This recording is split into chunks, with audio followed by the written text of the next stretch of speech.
This is like the third time I've tried to record this. If it doesn't work this time, I'm taking it as a sign from God that I am not supposed to be recording this. Hopefully my head's in frame. Welcome back to the On the Down Low podcast. And it's been a little while. I feel like I pop up whenever something happens in America or internationally, but I'm back for the first episode of 2026, and I just want to start by saying, if you're friends with me on Facebook on the Download Podcast account, then you saw that I posted a little recap of the past year of podcast making, and I just, as sappy as it may sound, I want to say thank you to those that continue to share and comment and collaborate on these types of projects that I put out, because it's something I've wanted to do for so long, but also you take the time, and you don't have to invest in my creative outlet. So the least I can do is say thank you. So if you've watched this since the first one that I put out, then I can't thank you enough. But if you're joining now because you know me or you found me by some random offshot chance, then welcome. And I'm very excited to go into 2026, not only for the fact that there's so much more that I can do on this podcast, but also this is the first year I graduate in May from college, so I'll be going into being a working class adult. So I'm very excited for what this year has, but that's not why we're here to talk. 26, while we're talking about it, has been a very hectic year already. I'm filming this on January 10th. My goal, and I've said this whenever I posted my So Help Me God episode, when I talk about politics and current events and catastrophe within America and overseas, I do not want me to be the only person that you're listening to. I hope that I can be a jumping off point for some people.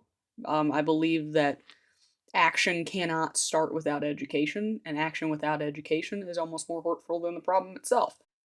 So please listen to what I'm saying, but do not let it be all that you hear. I think, well, I affirmatively believe that the biggest downfall of American politics now is these political vigilantes that tend to consume the entire media space. They suffocate and starve the area of oxygen so that no middle ground person has a chance to speak. It's easy to base a reference point off of pretty extreme ideas, and this goes for both the left and the right. The American media space, especially in politics, anything to do with current events, is so swallowed whole by extremists. And I'm not an extremist, I'm a realist, and everything I say is said as a completely bipartisan speaker. I do not wish to bash one party over the other, but I wish to see and wish to educate on what I believe is best for what Americans need going forward. I also say that as a almost 22-year-old, there's not much politically I can do, but I do heavily believe that educating yourself and educating others is a very important civic duty that we all hold. That being said, it is never my goal, and I do not plan anytime soon to sway publicly one way or the other, or to bash one side over the other. At the end of the day, I said it in the last episode, is that we're all humans. We all are put on this earth to do something, and I would really love to believe that everybody is here to do good. So let's all educate ourselves for good. Alright, that was a lot of talking already. We're 5 minutes in. So let's get into the three topics that I would like to spend today talking about. The first one is going to be the capture of the Venezuelan president Nicolas Maduro and his wife, and the charges they are facing on American soil right now. I'm going to briefly talk about this, not going to spend a whole lot of time on it. The Somali daycare fraud and Tim Walz effectively backing out of re-election for governor of Minnesota. Like I said, don't want to spend a whole lot of time on it. Compared to the other two topics, this is pretty cut and dry. Then the last topic I want to talk about, the most recent of the three, is the fatal shooting of Renee Nicole Good by the ICE agent Jonathan Ross. Starting off, the best way to, I would be lying if I was sitting in front of you right now saying that I completely understand military action, because I do not. Anything in regards to that, there are specialists that are trained and very educated and intelligent individuals that know what they're doing, and it's not for me to understand fully. So I will always give our US military the benefit of the doubt for anything, because they are doing what a lot of people cannot. So this happened. This had a little bit of a lead up to it. Um, on late January 2nd at 10:46 p.m. Eastern Standard Time in the US, President Trump gave the green light for US military strikes in Venezuela. Then at 1:01 a.m. January 3rd, US forces arrive at Maduro's compound in Caracas. Then finally, at 4:21 a.m., President Trump announces that the US military carried out a, quote, large-scale strike against Venezuela and captured President Nicolas Maduro.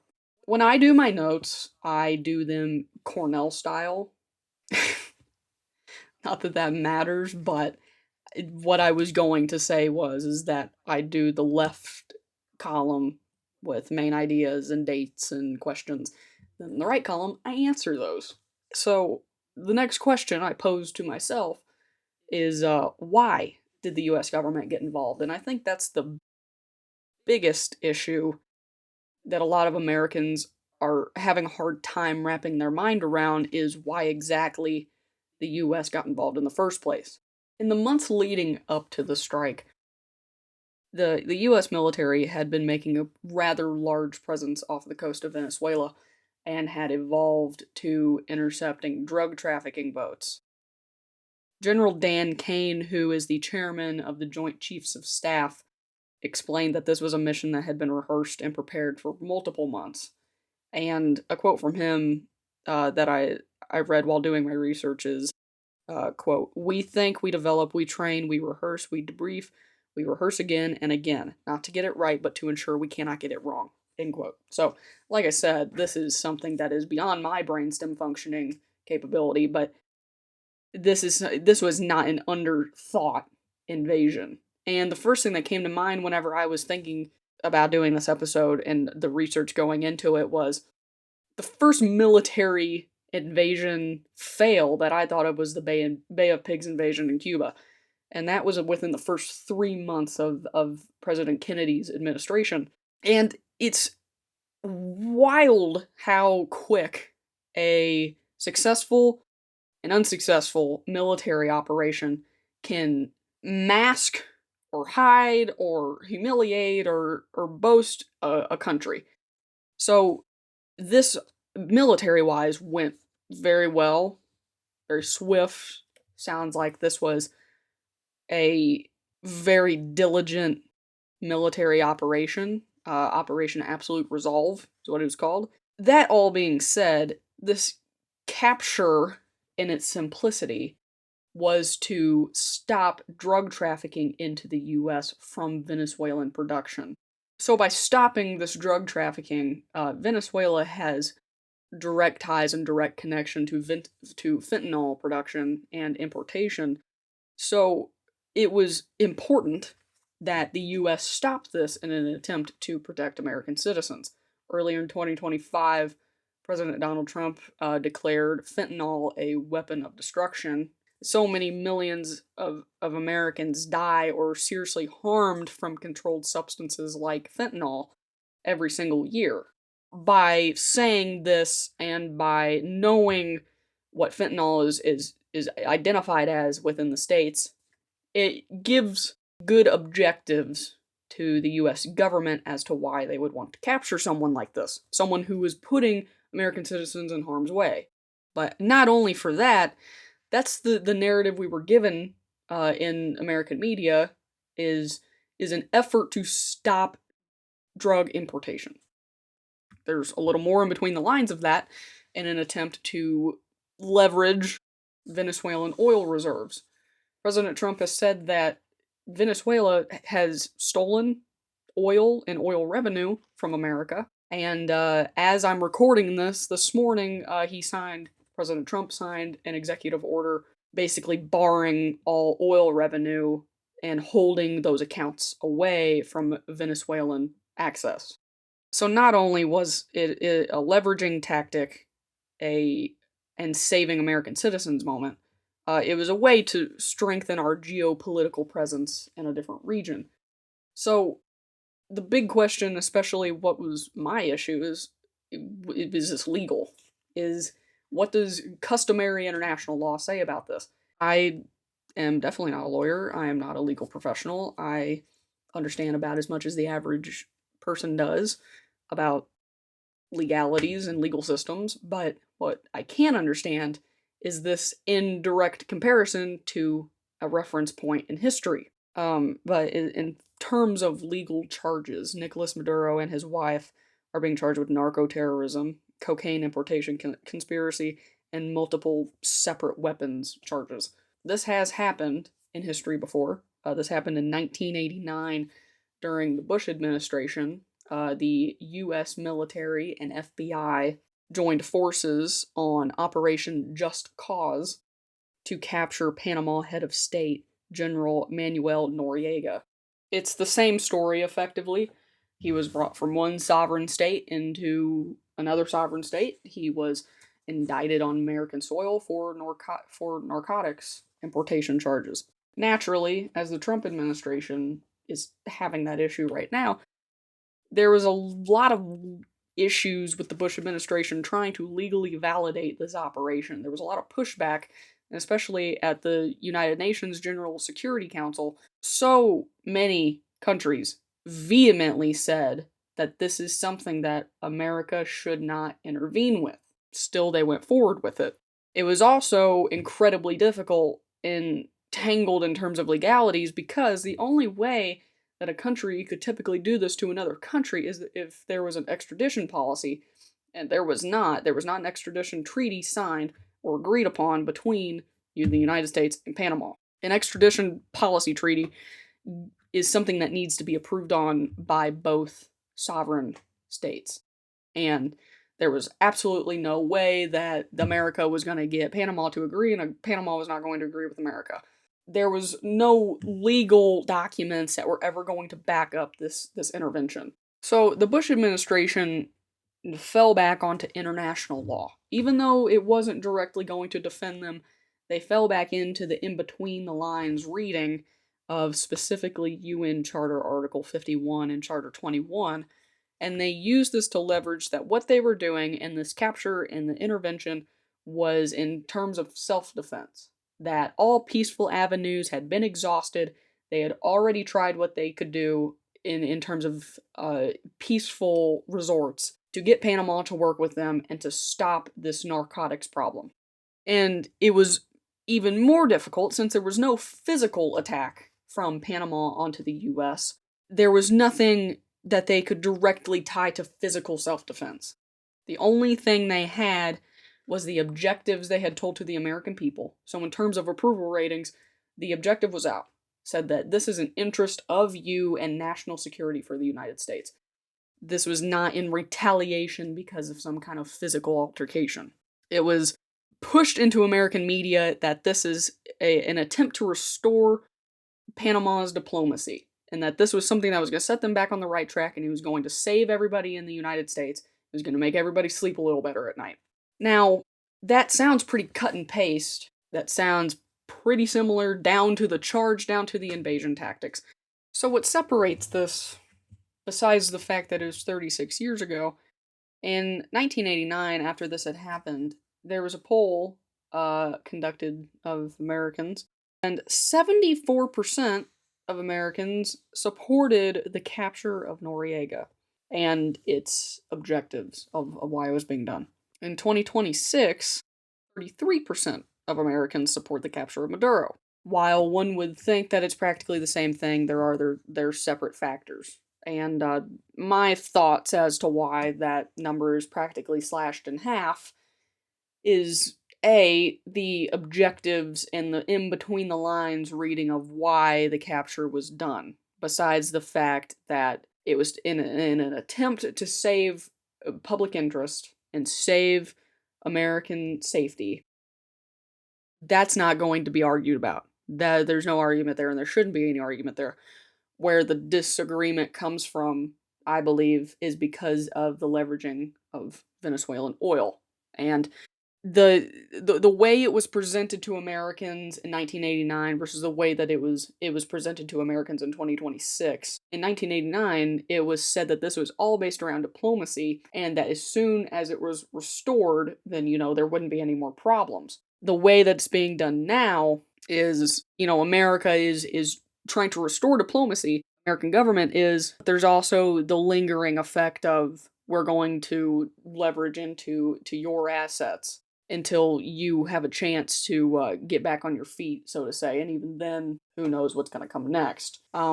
As I was making my notes for this, it was kind of hard to keep up because there was so much active news coming out about the oil embargoes and the signing of the executive order this morning. It shows more intent as to why this was actually done. I think the Trojan horse, if you want to say, was the drug trafficking charges, which are well within their rights of fixing that and rectifying that and bringing that to justice. A lot of big oil companies like Exxon and Conoco are pushing back on the investing because years ago they have invested, whenever Hugo Chavez was still in power in Venezuela, they invested into those oil reserves and are trying to recoup the billions that they lost as a result of the investment. So it's kind of there's still a lot to be determined from that, but it's up in the air. But the way that it's being digested by American citizens is not exactly settling well,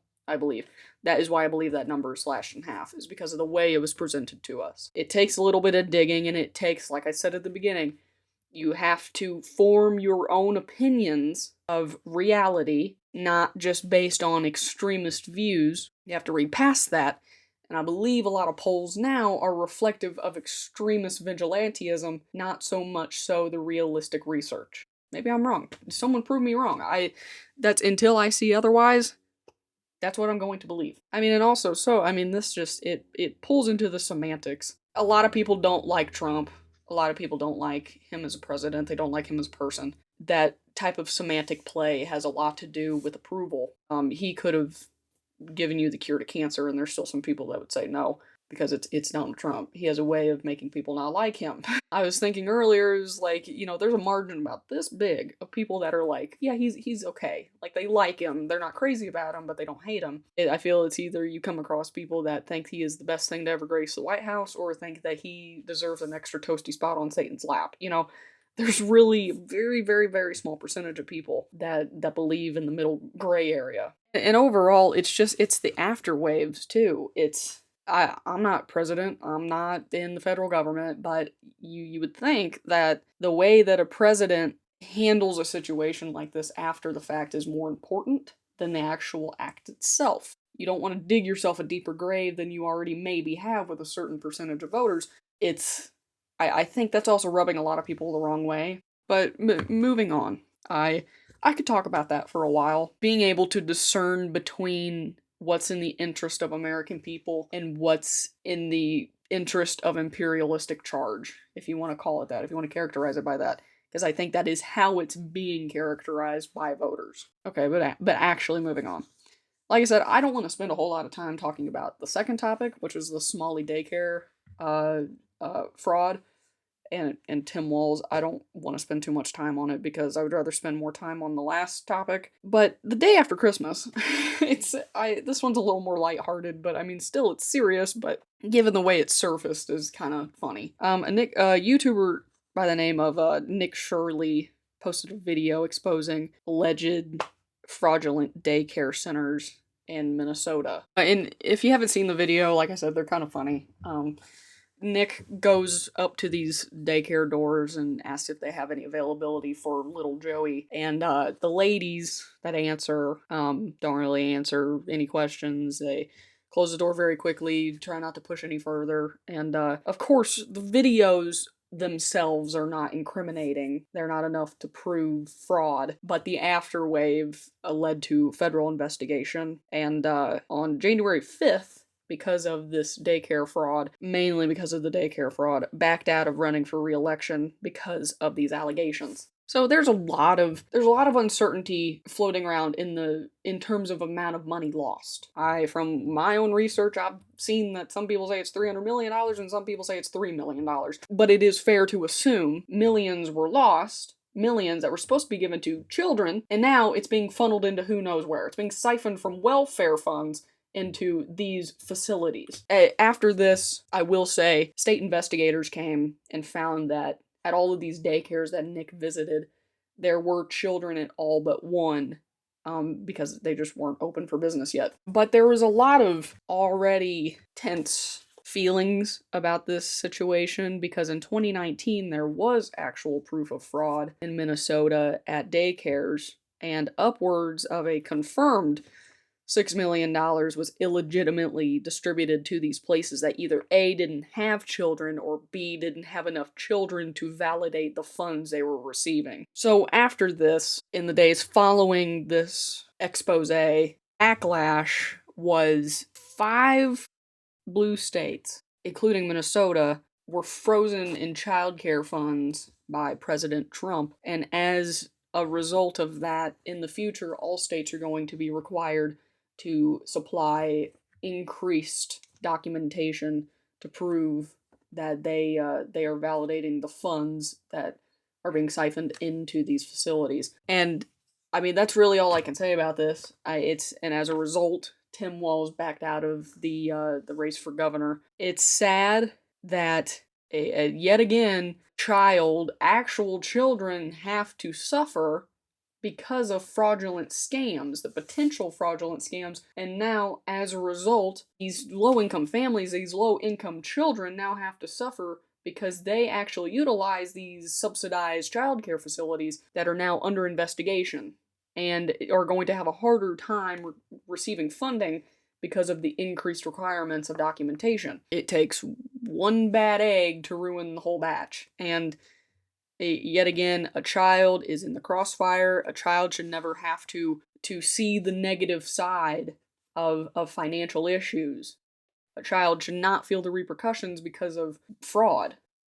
A child should be free from fraud. Like I said, ultimately, the video is legally inconclusive, but it did lead to a rather large afterwave of legal investigation. Like I said, I don't want to dwell too long on that one. I think I've said all I can say about it. But what I do want to talk about is, as a result of the previous topic, ICE agents were ordered into the area to investigate and determine the presence of potentially illegal aliens in the area, specifically in Minneapolis. Unless you've been living under a rock or you just don't pay attention to the news that much, there are now 3 angles of the shooting that we know of that have been released to the public. So the first angle, you can't really gather a whole lot. You just know that there is a vehicle, which is Renee Nicole Good's vehicle, and in the passenger seat was her wife, Rebecca. You see that a vehicle is kind of horizontal, like diagonal across the right lane of a street. You can see very clearly in that angle that Renee, the driver, has her hand at the window, almost motioning people towards her. I believe what the story is, and this is what I believe it to be, and I really haven't heard anything otherwise. She was coming back from dropping her child off at school, and saw that there was a backup in the road, saw that, why she was turned around is most likely because of a barricade or something that was not going to allow her down the road to continue where she was going. But from what I've seen from the second angle, the road was completely clear. There were you could see the flow of traffic. The road was fine. So there may have been something out of the frame. That's not for me to decide, and I haven't seen anything that proves or disproves that. She is horizontal in the road, and you can see her waving her arm out the window to kind of get people to go around her, like she was turning around, she didn't want to be a part of whatever was down the road. And a gray truck pulls up, ICE agents. They get out of the vehicle, and you can see them approach the vehicle. You can hear them tell her to get out of the car 2 times that we hear, and then she backs up. The ICE agent is at the front of her car, and then she looks to be cutting her wheel away, but then hits the gas quickly, makes brief contact with the ICE agent, and then the ICE agent fires. We hear at least 2 rounds. That's about as, like, plain as I can tell it. And in the most recent video that I have seen that was posted by Vice President J.D. Vance, you can see from the ICE agent's point of view, gets out of the truck, approaches Renee's vehicle, goes to the back of the vehicle to get her license plate, and as he's going to the back, Renee's wife, Rebecca, walks around the back as well, meeting him at the back by the license plate, makes some comments about the fact that the license plate isn't going to change or something, you know. She was a lot more brazen than Renee was. Says that, you know, quote, she's a U.S. citizen, you want to come at us, things like that. ICE agent then walks towards the front of the vehicle. You can hear Renee say that, you know, it's fine, dude, I'm not mad at you. She was very calm acting. And then, as the agent walks towards the front, in the POV of the ICE agent, you can see him make contact with the car. You can hear one of them or him say, whoa, and then you hear at least 2 shots. 2 or 3. So, that's the moment. That's all I can say about it. And, I've heard a lot of different angles of it, is that she dropped her kids off at school so she could go protest all day. I've heard that she was just simply trying to make it down the road or turn around because she didn't want to be a part of it. Yeah, I've heard that she was a protester that was stalking ICE. I've heard every angle of it, and I'm sure you have too. What is important is for you as a human being to be able to discern the separation between basic human empathy and political alignment. If you are making your decision off of how to feel about someone losing their loved one, about a family losing their mother, and it's all about your political alignment, then you have no room to speak in this issue. I said this when I spoke about Charlie Kirk, is that feeling empathy for a human being should not be conditional upon who you voted for, who you checked yes for on a ballot. You should be able to realize that there was a human that lost her life at the hands of a split-second decision, and it's unrealistic to try and press judgment onto either one on perceptions of a split-second choice. The human brain is very complex, and in that moment, that agent can back up himself in saying that he felt that he was in danger, that others were in danger, and that is why he shot. Renee can say that she was trying to get away from the situation, the fight or flight kicked in. Not a good look for anybody to sit here and say, oh, well, she should have done this, or he shouldn't have done this. More so, it's not what happened in the moment, it is what's going to happen after. It's just more food for thought. Something I would really like to compare. On January 6th, during the Capitol riot, a woman by the name of Ashley Babbitt was fatally shot by Capitol officer Michael Byrd. He was also reported to have acted in self-defense. Now, according to witnesses, Ashley was given multiple warnings not to proceed. Babbitt then attempted to climb through a shattered window by a door that was barricading the entrance to the speaker's lobby. So this is also where federal officials were said to have been seeking refuge. In both cases, it was argued that it was in self-defense. It's the same kind of layout, that they were given an order, either get out of the car or stop. They continued, got shot, and now here we are. For both Ashley and both Renee. And the last thing I want this to sound like, and I'm going to give you some more statistics in a second, because I don't care if you are the most right-brained or most left-brained person in the world, something that tends to make information a little more digestible is numbers. At least it does for me.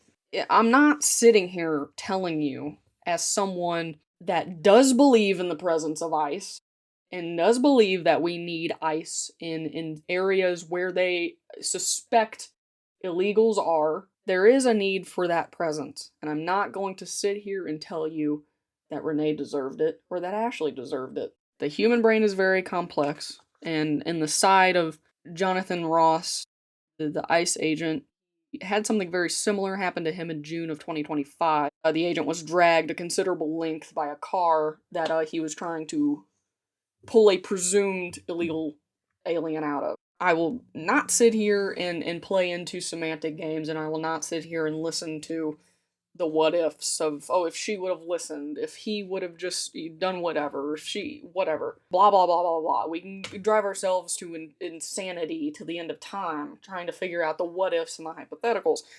And that is what a majority of Americans are driving themselves doing right now on both sides. You cannot change this, but you can change the future. You can change the way that these agents are regulated. You can change the way that they deal with protesters, or with legal observers, rather. This is not a matter of trying to fix that moment, but a matter of trying to fix it from not happening in that severity again. If that agent, if Jonathan Ross felt that his life was in danger, his life or someone else's life was in danger, I mean, I can't blame him. I've never had a vehicle, 4,000-pound bullet drove towards me.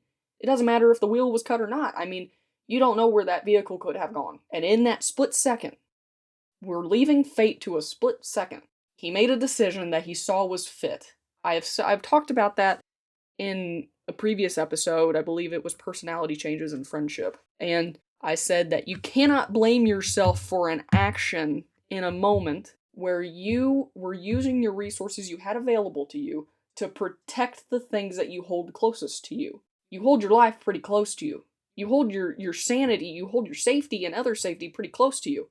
He took that opportunity to save and preserve those people in a way that he saw fit, as Renee was probably doing in the way that she saw fit to get away from the situation. It came down to human reaction. But yet again, like I said with Charlie Kirk, the ones that are feeling the fallout now are the children, the spouse, the loved ones. They're the ones that are feeling this pain. I have enough intelligence in my brain to be able to discern and separate political alignment and human emotion. I can feel for a family, and I can feel for loved ones, and I can also understand what to do as a result of this problem, and how not to let it ruin my opinions of any certain person or any certain organization. You have to be able to read a little between the lines. We as human beings, as quick response methods, we often respond very quickly as our surroundings see fit, as I said, to protect our mental and physical fortitude. It's a little too late to be playing the emotion games of, oh, well, she was a great person, oh, she was, and he's done this, and he's never done this before, and or she's a wonderful human being, or she's apparently a protester. We can drive ourselves crazy with that type of conversation, but it does no good now. It's not going to bring anybody back, and it's not going to put that bullet back in the chamber. Something I do want to talk about, and I said that I had some numbers, because I have the numbers, and I've done the research, I do my homework on these things, but I find myself kind of at a crossroads with things like this, because I try very desperately to find the difference between human emotion and political alignment. I try to straddle that line as far as I can and try to come to a conclusion that way. I do my homework. I like to understand how America as a whole reacts to something. So I was curious, and I wanted to see a side-by-side of fatalities through the past 3 administrations, Obama, Biden, and Trump, in comparison to money that was budgeted, the, political climate circumstances, blah, blah, blah, blah, blah. In the Obama administration from 2009 to 2016, the ICE funding was approximately, it averaged at about $5.5 billion. During Trump's first term, it averaged about $7 billion. And there was a total of about 35 to 40 fatalities. During the Biden administration, there was an average of $8 billion budgeted towards ICE through the DHS, and there was about 30 fatalities by ICE agents. Now, in Trump's second term, there is an estimated over $10 billion in the budget. And at this current point in time, within his first year of his second term, there's 30 plus custody deaths. With that being said, as a little background, we need ICE. Take that out of context all you want. We need ICE, and I don't care which way you try to spin it. ICE has existed as a recognized federal agency within DHS for the past 23 years, since 03. It began as a $3 billion funded agency and now has effectively tripled since then. But here's the interesting part. No matter the president, no matter the funding amount, no matter the custody deaths, no matter anything, the right versus the left, anything, one thing has remained fairly similar, and that is the approval and disapproval ratings. During the Obama administration, 54% found ICE unfavorable. During the Biden administration, 43% found it unfavorable. And during Trump's second term, 53% have found it unfavorable. All within 45 to 50%. America is split in half on this. And that's very interesting to me, that no matter the funding, no matter the casualties, no matter anything, no matter the president, Americans will never quite know what side of the fence they sit on. It's a 50-50 draw. And I'll say it again, any sovereign nation needs ICE, needs immigration control of some kind. It is a big priority and should be a big priority for any government that cares about their citizens to regulate borders, to regulate their nation's borders. That's a pretty basic standard that I feel any respectable nation should take under their wing. I know that was a lot of information, and I say that every single time I record. This time more so than ever, it's very important to not focus on identifying yourself with a side, but to identify information that you feel is pertinent to your understanding.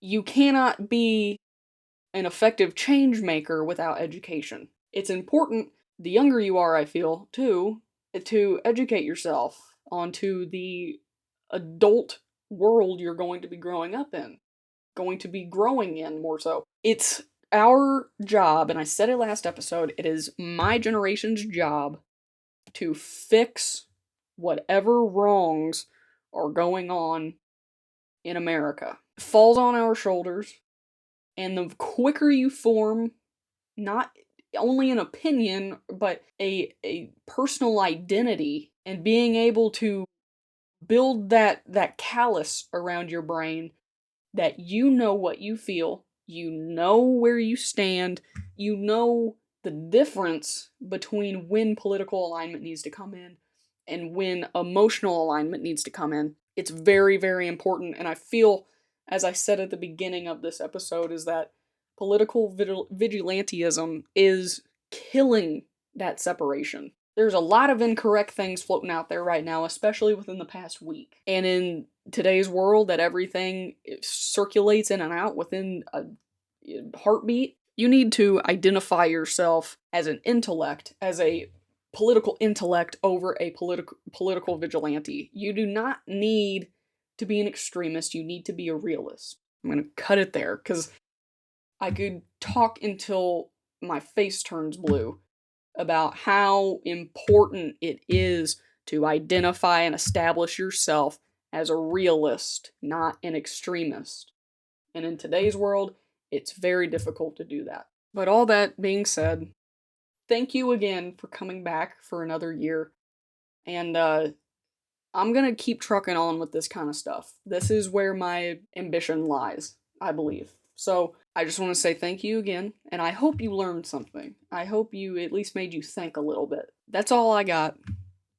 If you don't already, follow me on the socials, on the Download Pod on Instagram and on the Download Podcast on Facebook. You can watch podcasts on YouTube, youtube.com/on the Download Podcast, or on Spotify. So till next time, I'll talk to you later. Thank you again, and take care.